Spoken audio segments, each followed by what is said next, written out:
Hello नमस्कार साथियों, मेरे यूट्यूब चैनल रीट वाला में आपका स्वागत है। शिक्षा मनोविज्ञान रीट पात्रता लेवल फर्स्ट के लिए एक नया टॉपिक राष्ट्रीय पाठ्यचर्या की रूपरेखा 2005 एनसीएफ 2005 की चर्चा करते हैं, जिसमें मुख्य बिंदु है शिक्षा का लक्ष्य हो गया, पाठ्यचर्या में बदलाव, भारतीय भाषाओं का शिक्षण, अंग्रेजी शिक्षण हो गया, गणित शिक्षण, विज्ञान शिक्षण हो गया, सामाजिक विज्ञान शिक्षण, आवाज सीखना, कला संगीत रंगमंच, प्रारंभिक बाल्यावस्था हो गई, अनुसूचित जाति जनजाति के बच्चों की समस्याएं हो गई, शिक्षा में जेंडर के मुद्दे हो गए, शैक्षिक प्रौद्योगिकी, स्वास्थ्य, शारीरिक शिक्षा हो गई, शांति के लिए शिक्षा। ये एनसीएफ 2005 के अंदर चर्चा करेंगे, जो आने वाली रीट पात्रता परीक्षा 2026-27 के विद्यार्थियों के लिए महत्वपूर्ण है। तो आइए शुरुआत करते हैं राष्ट्रीय पाठ्यचर्या रूपरेखा 2005 के बारे में। राष्ट्रीय पाठ्यचर्या रूपरेखा 2005 एनसीएफ 2005 की चर्चा कर रहे हैं। किसी भी राष्ट्र में शिक्षा के सही नियोजन के लिए राष्ट्रीय स्तर पर पाठ्यचर्या तय की जाती है, जहाँ पाठ्यचर्या के लिए अंग्रेजी भाषा में कैरिकुलम कैरिकुलम शब्द का प्रयोग करते हैं, जो मूलतः कुरेरे शब्द से बना, जिसका अर्थ है दौड़ का मैदान होता है। कुरेरे लैटिन भाषा का शब्द है। ये पॉइंट है। एनसीएफ 2005 के 4 मुख्य विषय कौन से हैं? भाषा हो गई, गणित हो गई, सामाजिक विज्ञान और सामान्य विज्ञान हो गई। भारत भारत देश में वर्ष 2004 में नवीन पाठ्यचर्या को लेकर राष्ट्रीय स्तर पर प्रोफेसर यशपाल के नेतृत्व में यशपाल समिति 1993 का गठन किया गया, जिसे 21 फोकस समिति भी कहते हैं। इस समिति ने राष्ट्रीय पाठ्यचर्या रूपरेखा 2005 प्रस्तुत की, जिसके आलेख की शुरुआत रविंद्रनाथ टैगोर के निबंध सभ्यता एवं प्रगति के उद्धरण से की गई, जिसमें लिखा था सर्वजनशील बालकों को सर्जनशील शिक्षकों के हाथों में सौंपना चाहिए। एनसीएफ 4 बार आ चुका है। भारत में एनसीएफ 4 बार आ चुका है, 1975 में, 1998 में, 2000 में और 2005 में, और वर्तमान के अंदर एनईपी 2020 के साथ आया है। एनसीएफ 2005 का मूल मंत्र 1993 का एक स्लोगन बनाया गया, जो शिक्षा बिना बोझ के, लर्निंग विदाउट बर्डन रखा गया। प्रस्तावना के विचार बालकों के ज्ञान को बाह्य वातावरण से जोड़कर बताया जाना, बालकों में रटने की आदत को समाप्त करना, बालकों की पाठ्यक्रम को बालकों के सर्वांगीण विकास को ध्यान में रखते हुए बनाना एवं उनका सर्वांगीण विकास करना, बालकों को प्रजातांत्रिक तरीके से विकसित करते हुए राष्ट्र के लिए सुनागरिक बनाना, मूल्यांकन के दौरान बालक की कक्षा कक्ष संबंधित गतिविधियों को भी सम्मिलित किया जाना चाहिए। पॉइंट नंबर एनसीएफ 2005 में 4 अन्य क्षेत्र कौन कौन से हैं? पहला है कार्य क्षेत्र हो गया, दूसरा कला एवं पारंपरिक दस्तकारी हो गया, तीसरा है स्वास्थ्य एवं शारीरिक शिक्षा और चौथा है शांति एवं योग। एनसीएफ 2005 की अन्य विशेष जानकारी कौन कौन सी है? परीक्षा प्रणाली में सुधार करते हुए उसके स्थान पर मूल्यांकन की शुरुआत करना, ताकि बालकों से परीक्षा का भय समाप्त किया जा सके। नेक्स्ट है पाठ्यक्रम पूर्णतः बाल केंद्रित हो तथा उसमें सामाजिक वातावरण को महत्व दिया जाए। नेक्स्ट है कोठारी आयोग के द्वारा त्रिभाषा सूत्र दिया गया था। उसके अनुसार पहले 5वीं कक्षा तथा 5वीं कक्षा तक केवल एक भाषा सिखाई जाती थी और कक्षा 6 से अन्य भाषा की शुरुआत होती थी, लेकिन एनसीएफ 2005 ने प्राथमिक स्तर से इन भाषाओं को अनिवार्य बनाया। इस प्रकार से वर्तमान में प्राथमिक स्तर त्रिभाषा सूत्र लागू है। एनसीएफ 2005 में बाल केंद्रित विधियों से पढ़ाने की अनिवार्यता की गई। बालक को किसी भी प्रकार का शारीरिक मानसिक दंड नहीं दिया जा सकता, बल्कि कानूनी तौर पर अपराध बताया है। त्रिभाषा कौन सी है? त्रिभाषा सूत्र कौन सा है? मातृभाषा हो गया, राष्ट्रीय भाषा हिंदी और अंतर्राष्ट्रीय भाषा अंग्रेजी। कक्षा 1 व 2 के लिए गृह कार्य देना बंद कर दिया गया। कक्षा 3 से 5 के लिए एक सप्ताह में 2 घंटे गृह कार्य। कक्षा 6 से 8 तक 1 घंटा प्रतिदिन, जबकि इनसे बड़ी कक्षाओं के बालकों को 2 घंटा प्रतिदिन गृह कार्य दिया जा सकता था। शिक्षण कार्य गतिविधि आधारित हो एवं खेल खेल के माध्यम से सिखाने का प्रयास हो। बालकों को कक्षा 8 तक फेल नहीं किया जाएगा, बल्कि इस प्रकार सिखाया जाएगा कि वे अनुत्तीर्ण ना हो। नोट ध्यान रहे, वर्तमान में अनुत्तीर्ण का नियम पुनः स्थापित किया जा सकता है। शिक्षण प्रक्रिया। एक शिक्षक के द्वारा किया जाने वाला कार्य शिक्षण प्रक्रिया शिक्षण कहलाता है तथा कोई भी शिक्षक शिक्षण कार्य से गुजरता है तथा इसमें कम से कम दो लोगों की आवश्यकता होती है, जहाँ एक सिखाने वाला तथा दूसरा सीखने वाला होता है तथा इन दोनों के बीच में विषय वस्तु का ज्ञान या आदान प्रदान होता है। इसलिए शिक्षण प्रक्रिया को त्रिआयामी या त्रिमुखी प्रक्रिया कहते हैं। शिक्षक हो गया स्वतंत्र चर है, विषय वस्तु मध्यस्थ चर और शिक्षार्थी हो गया आश्रित चर। शिक्षण प्रक्रिया में शिक्षक को स्वतंत्र चर, शिक्षार्थी को आश्रित चर एवं विषय वस्तु को मध्यस्थ चर कहते हैं। आधुनिक शिक्षा प्रणाली में शिक्षण कार्य एक ऐसा जटिल कार्य है जिसमें एक परिपक्व या अधिक समझदार व्यक्ति का कम परिपक्व व्यक्ति को सिखाने का प्रयास करता है। जैक्सन के अनुसार शिक्षण वह प्रक्रिया जिसमें एक परिपक्व व्यक्ति एक अपरिपक्व व्यक्ति को अंत क्रिया के द्वारा शिक्षा प्रदान करता है। मॉरिसन के अनुसार शिक्षण एक ऐसी प्रक्रिया जिसके द्वारा अधिक परिपक्व व्यक्ति अंतर संबंधों से कम परिपक्व व्यक्ति को सिखाता है। शिक्षण प्रक्रिया विकास। शिक्षण प्रक्रिया से अभिप्राय सीखने सिखाने की उस क्रिया से है जिसके द्वारा एक शिक्षक बालक को सिखाने का प्रयास करता है। शिक्षक के द्वारा किया जाने वाला कार्य शिक्षण कहलाता है और कोई भी कार्य अपने आप में एक समस्या के रूप में होता है जब तक कि वह पूरा नहीं हो सकता। समस्या के समय एक व्यक्ति को समाधान प्राप्त करने के लिए सोचना समझना विचारना पड़ता है तथा सोचना समझना विचारना मानसिक क्रियाएं जिन्हें चिंतन कहते हैं, अर्थात समस्या समाधान की प्राप्ति के लिए व्यक्ति का चिंतन करना पड़ता है। चिंतन का जन्म इस समस्या के समय होता है, जैसा कि मनोवैज्ञानिक हेम्प्रे ने लिखा है, चिंतन का जन्म समस्या के समय होता है क्योंकि समस्या के समय प्राणी को लक्ष्य का रास्ता नजर नहीं आता है। जे.एस. रोस के अनुसार चिंतन एक मानसिक गत्यात्मक क्रिया है जो समस्या समाधान के लिए उपयोगी है। शिक्षण के कार्य। चिंतन जिम्बार्डो हुक के अनुसार मूलतः दो प्रकार का होता है, स्वावलंबी चिंतन और यथार्थ चिंतन। यथार्थ चिंतन तीन प्रकार का हो गया, अभिसारी चिंतन जो निगनात्मक होता है, अपसारी चिंतन आगनात्मक या सृजनशील हो गया और आलोचनात्मक चिंतन हो गया विवेचनात्मक या विश्लेषणात्मक। सवली चिंतन वह चिंतन जिसमें केवल कल्पना होती है, व्यवहारिक रूप से क्रियाविधि या कार्य नहीं होते हैं, सवली चिंतन कहलाता है। इससे परिणामों की प्राप्ति नहीं होती है। यथार्थ चिंतन वह चिंतन जिसमें वास्तविक रूप से कार्य होता है एवं परिणामों की प्राप्ति या उत्पादकता पाई जाती है। यह चिंतन भी तीन प्रकार का होता है, अभिसारी चिंतन या निगमनात्मक चिंतन वह चिंतन जो ध्यान को केंद्रित करता है, संकुचित बनाता है एवं पहले से बने सिद्धांत और नियमों के आधार पर अपने कार्यों को पूरा करता है तथा नियम या सिद्धांतों को परिमाणित करता है। जिस शिक्षक में यह चिंतन पाया जाता है वह संक्षिप्त एवं रटन से जुड़ी हुए विषय वस्तु को बालकों तक पहुंचाता है, जिससे बालकों में अधिगम संबंधी विकास बहुत अच्छा नहीं हो पाता है। अपसारी चिंतन या आगमनात्मक सृजनशील चिंतन वह चिंतन जो विस्तार प्रसार व्यापकता से संबंधित है। इसमें व्यक्ति खुले मन से क्रियाशील होता है एवं अपने पास उपलब्ध तथ्यों के आधार पर स्वयं किसी सिद्धांत या नियम का निर्माण करता है। ऐसे शिक्षक बालकों की समझ विकसित करने में योगदान देते हैं तथा बालकों को प्राप्त होने वाला ज्ञान चिरस्थायी एवं व्यापक होता है।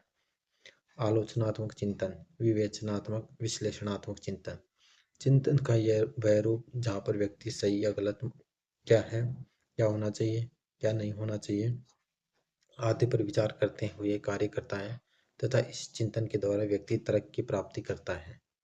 गेट्स के अनुसार तर्क निश्चित फलदायी चिंतन होता है, इसलिए जब भी कोई शिक्षक इस चिंतन का उपयोग करते हुए किसी कार्य व्यवहार को करता है तो वह अपने बालकों को 100% परिणामों उत्पादक सिखा पाता है। शिक्षण प्रक्रिया का दृष्टिकोण क्या है? भारतीय दर्शन के अनुसार द्विमुखी प्रक्रिया है। शिक्षक अंतःपूर्वासी या शिक्षार्थी होता है। इस दर्शन में गुरुकुल प्रणाली को प्रकट किया गया है, जिसमें एक गुरु के आश्रम में रहते हुए एक शिक्षार्थी या अंतःप्रवासी बिना किसी विषय वस्तु के शिक्षक के विचारों के आधार पर अपने व्यवहार में परिमार्जन प्राप्त करता है। दूसरा, पाश्चात्य दर्शन या आधुनिक दृष्टिकोण त्रिमुखी प्रक्रिया। बेंजामिन एस ब्लूम और जॉन डेवी के अनुसार, बेंजामिन एस ब्लूम के अनुसार क्या है, शिक्षक हो गया शिक्षण प्रक्रिया में शिक्षक हो गया, विषय वस्तु हो गए और शिक्षार्थी हो गया, जो संकुचित अवधारणा।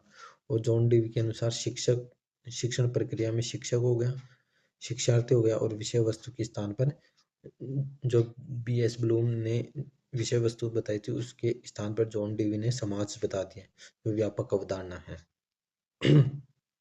शिक्षण उपागम।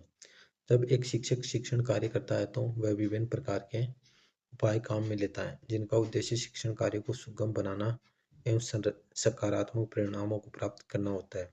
सामान्यतः एक शिक्षक निम्न उपागम काम में लेता है: शिक्षण विधि, माध्यम या साधन, शिक्षण सूत्र मार्गदर्शक हो गया, शिक्षण सिद्धांत चलने का तरीका हो गया और शिक्षण सहायक संसाधन सहायक वस्तुएं हो गई। शिक्षण विधि।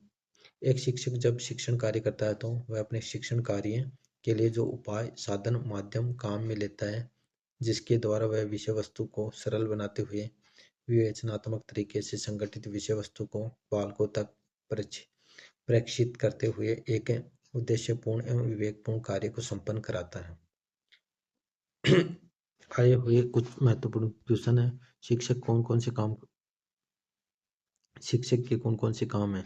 विषय वस्तु को सरल बनाना, संक्षिप्त बनाते हुए विषय वस्तु को व्यापक बनाते हुए विषय वस्तु को संगठित करते हैं। शिक्षक के कौन से काम है? विषय वस्तु को संगठित करते हैं। एक्सप्लेन। जॉन डेवी के अनुसार पद्धति या शिक्षण विधि वह तरीका है जिसके द्वारा हम लोग विषय वस्तु को संगठित कर निष्कर्षों की प्राप्ति करते हैं। नेक्स्ट क्वेश्चन है, शिक्षण विधि का कार्य है विषय वस्तु को सरल बनाना, बालकों को परिणामों तक ले जाना, शैक्षिक प्रक्रिया को गति देना और शिक्षण को स्पष्ट करना। तो आंसर क्या आएगा? शैक्षिक प्रक्रिया को गति देना। बाइनिंग एंड बाइनिंग के अनुसार शिक्षण विधि शैक्षिक प्रक्रिया का गतिशील कार्य है। नेक्स्ट क्वेश्चन है, शिक्षण विधि शिक्षक के लिए होती है लक्ष्य प्राप्ति का साधन, उद्देश्य प्राप्ति का साधन, लक्ष्य व उद्देश्य प्राप्ति का साधन और उपयुक्त सभी। तो आंसर क्या आएगा? उद्देश्य प्राप्ति का साधन। डॉक्टर सरोज सक्सेना के अनुसार शिक्षण विधि वह माध्यम है जिसके द्वारा एक शिक्षक अपनी विषय वस्तु को बालकों तक पहुंचाता है और उसके उद्देश्य की पूर्ति करती है। नेक्स्ट क्वेश्चन है, एक शिक्षक शिक्षण की विधि का उपयोग करता है बालकों के स्तर के अनुसार, विषय वस्तु की जटिलता के अनुसार, विषय वस्तु की प्रकृति के अनुसार, स्वयं के विवेक के अनुसार। तो एक शिक्षक शिक्षण विधि का उपयोग कब करता है? अपने स्वयं के विवेक के अनुसार। श्रीमती एस की कोचर के अनुसार जिस प्रकार से एक सैनिक को सभी अस्त्र शस्त्रों का ज्ञान होता है उसी प्रकार से एक शिक्षक को सभी विधियों का ज्ञान होना चाहिए। यह उसके विवेक पर निर्भर है कि कहाँ कौन सी विधि का अपनाएगा। नेक्स्ट क्वेश्चन निम्न में से सर्वाधिक महत्वपूर्ण है? पाठ्यक्रम, पाठ्यचर्या, शिक्षक, विधि। तो सबसे महत्वपूर्ण कौन सी है? विधि। एक्सप्लेनेशन। माध्यमिक शिक्षा आयोग के अनुसार सर्वश्रेष्ठ पाठ्यक्रम एवं पाठ्यचर्या भी तब तक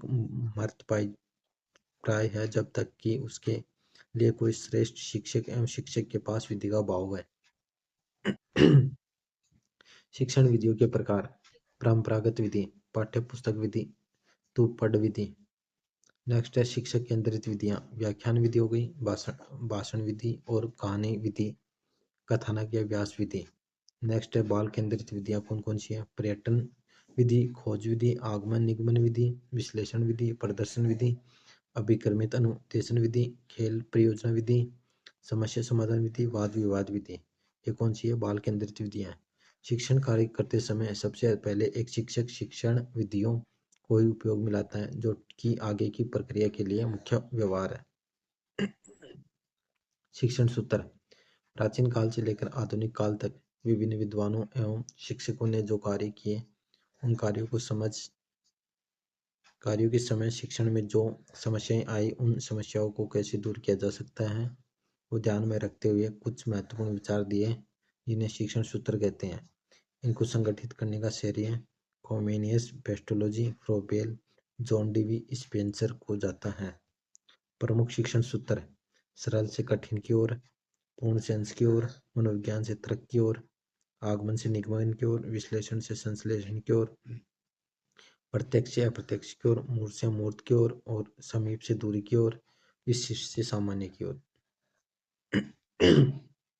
शिक्षण सिद्धांत: रुचि का सिद्धांत, उद्देश्य पूर्ति का सिद्धांत, प्रेरणा का सिद्धांत, लोचनशीलता का सिद्धांत, सहसंबंधता का सिद्धांत, पुनरावृत्ति का सिद्धांत, सक्रियता का सिद्धांत, राष्ट्रीयता का सिद्धांत और विषय वस्तु का सिद्धांत।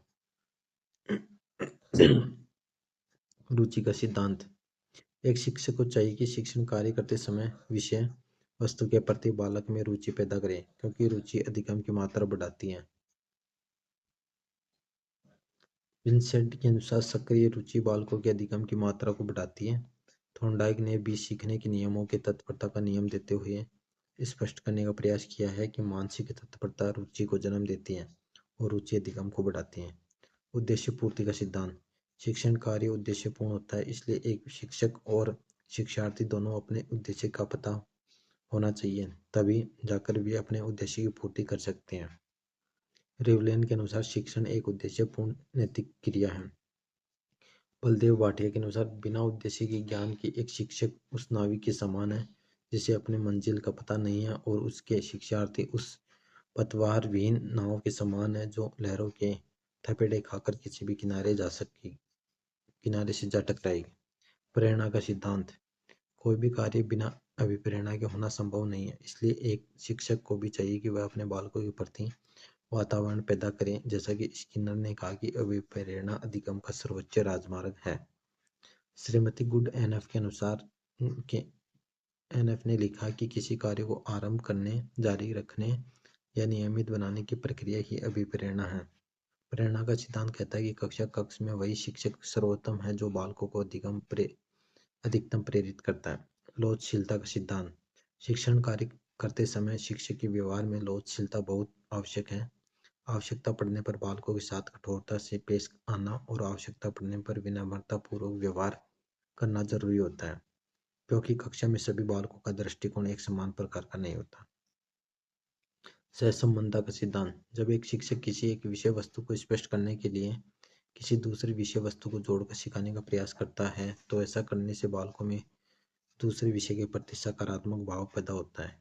विषय वस्तु समझाने में मदद मिलती है और उसके प्रति विश्वास बढ़ता है। पुनरावृत्ति का सिद्धांत: शिक्षण कार्य करते समय एक शिक्षक इस बात को जानता है कि उसकी कक्षा में बैठे हुए सभी विद्यार्थी समान बुद्धि लब्धि वाले नहीं होते, इसलिए वह अपनी बात या विचारों को एक से अधिक बार अलग अलग प्रकार से स्पष्ट करने का प्रयास करता है। सक्रियता का सिद्धांत या क्रियाशीलता का सिद्धांत: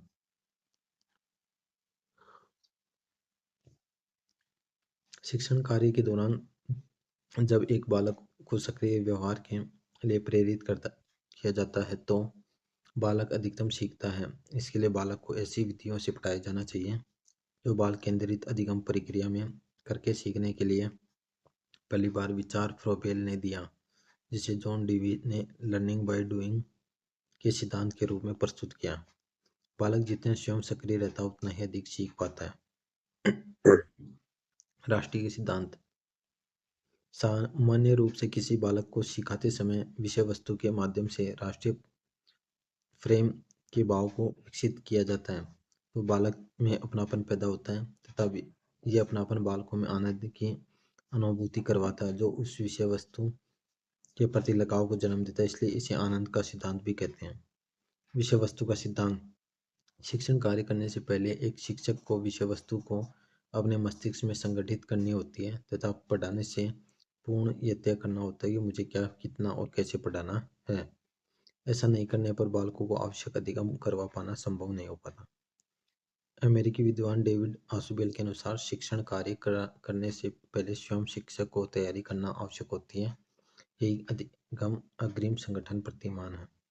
एनसीएफ रीट पात्रता लेवल फर्स्ट के लिए एनसीएफ टॉपिक कंप्लीट हो गए हैं। एनसीएफ 2005 का टॉपिक कंप्लीट हो गया है। इसके साथ ही हम नेक्स्ट वीडियो में नेक्स्ट टॉपिक के साथ चर्चा करेंगे। जय हिंद, जय भारत।